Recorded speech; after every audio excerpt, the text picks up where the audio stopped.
Avant de commencer ce tuto, n'hésitez pas à vous abonner, à liker et à commenter, mais aussi à activer la cloche pour recevoir une notification dès la sortie des prochaines vidéos. N'oubliez pas que la chaîne a besoin de vous, alors n'hésitez pas, si vous le pouvez, à nous soutenir en cliquant sur le lien donation dans la description de cette vidéo. Merci à toutes et tous par avance. Si vous ne le saviez pas, aujourd'hui vous le savez, le nouveau Mac Mini en configuration M4, donc avec le dernier Apple Silicon en date, vient de sortir et vous est proposé par Apple avec un tarif qui est toujours aussi alléchant de 699 €. Alors voyons un petit peu ce que la machine va nous proposer. Alors ici on voit que déjà, la taille de la machine a été considérablement réduite, donc ce qui est une chose qui va très certainement surprendre les utilisateurs de Mac Mini traditionnels, puisque la machine utilisait un form factor qui était là depuis de très nombreuses années. Qu'est-ce qu'on nous annonce de plus? Alors, bien évidemment qu'il est plus petit, mais qu'il est aussi beaucoup plus puissant. Donc ici, on annonce une machine 20 fois plus compacte, mais jusqu'à 6 fois plus rapide. Alors, on va se méfier, puisque avec Apple, il faut toujours lire les petites lignes. Et ici, il est bien stipulé que le PC de bureau le plus vendu dans la même gamme de prix. Donc, autrement dit, on ne sait pas de quelle machine Apple parle exactement pour faire sa comparaison. Alors, on nous dit découvrez le tout nouveau Mac Mini qui en impose sans s'imposer. C'est un véritable concentré de puissance et d'efficacité dans un boîtier plus compact, mesurant moins de 13 cm de côté. C'est vrai que ça commence à être vraiment réduit en termes de taille, ce qui en ferait très certainement une machine nomade, au même titre peut-être qu'un MacBook ou un MacBook Pro, si tant est que vous ayez un petit moyen, entre guillemets, de pouvoir afficher sur un écran déporté le contenu de votre Mac Mini M4. Ici, on nous dit il est repensé autour des machines Apple pour permettre aux M4 et M4 Pro, donc ça veut dire qu'on aura le choix de 2 processeurs, comme c'était le cas d'ailleurs auparavant avec le Mac Mini précédent, et de déployer toute leur vitesse et leur efficacité. Oui, d'ailleurs on sait que le M4 peut être jusqu'à 2 fois plus rapide qu'un M1, donc autrement dit l'Apple Silicon de première génération. Alors regardons un peu plus loin ce que la machine nous propose. Alors ce qui est intéressant, c'est qu'on a 2 ports USB-C à l'avant, chose qu'on n'avait pas dans les versions précédentes du Mac Mini. On a d'ailleurs la prise casque qui a été mise en face avant. Je trouve que c'est pas idiot parce que c'est toujours un peu couillon d'aller chercher la prise casque à l'arrière. Alors ici, la traditionnelle prise d'alimentation, le port Ethernet Gigabit, la prise HDMI et 3 ports Thunderbolt. Alors Thunderbolt 4, mais vous allez voir que Apple nous réserve une petite surprise. Je vous la garde pour la fin.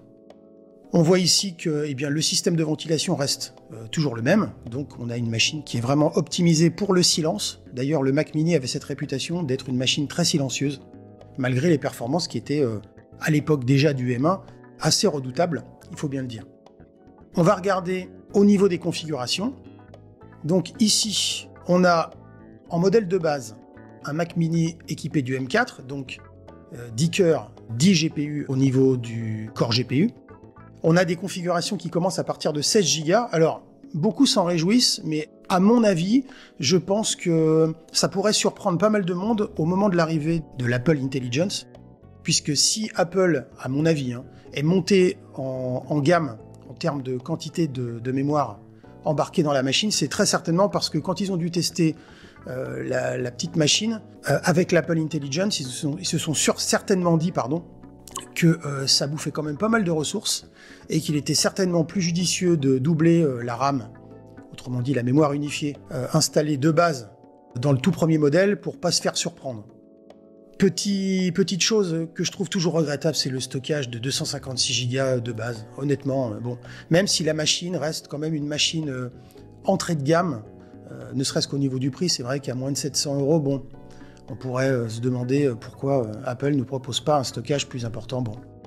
Alors, de base, on aura 2 ports USB-C, c'est ce qu'on a vu tout à l'heure, une prise casque, à l'arrière, 3 ports Thunderbolt 4, un port HDMI et un port Gigabit. Donc on voit que sur les 2 modèles suivants, on a exactement la même configuration. Mais regardez par miracle, la version du M4 Pro, elle n'embarquera pas du Thunderbolt 4, mais bel et bien du Thunderbolt 5.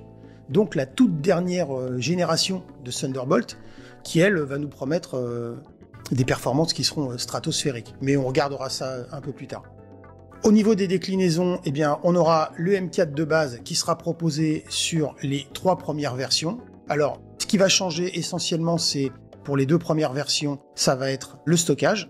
La troisième version qui sera à 1159 €, elle proposera exactement le même processeur, le même stockage que la version précédente avec un 512 Go, mais on aura ici 24 Go de mémoire unifiée de base, ce qui permettra d'avoir une machine un peu plus véloce.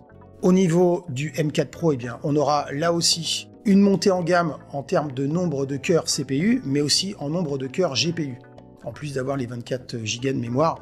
Et là, un stockage de 512 Go sur une machine à 1600 balles, franchement, je trouve que c'est vraiment mesquin. Pour le reste, on va, par exemple, prendre la machine entrée de gamme du Mac Mini, et on va voir que ce qui est intéressant, c'est que la machine n'est pas bridée à 24 Go, vous pourrez également la monter à 32 Go, ce qui va être quand même plutôt intéressant si vous faites, par exemple, de la musique ou du montage vidéo.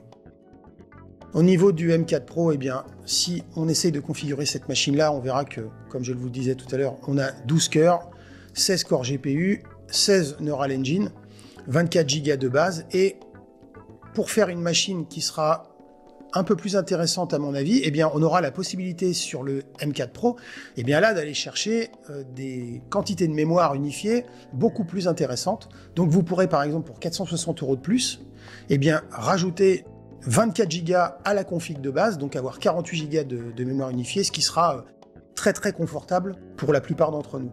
Alors bien évidemment, si vous rajoutez les 230 € supplémentaires, vous aurez non pas 24 Go, mais 3 fois plus de mémoire quasiment, avec 64 Go, ce qui reste assez colossal. Au niveau des options, 512 Go, ça reste quand même assez maigre, donc je vous conseille quand même de prendre un SSD d'1 Tera. Au niveau de la mémoire, on va voir un petit peu avec 48 Go pour combien on s'en tire.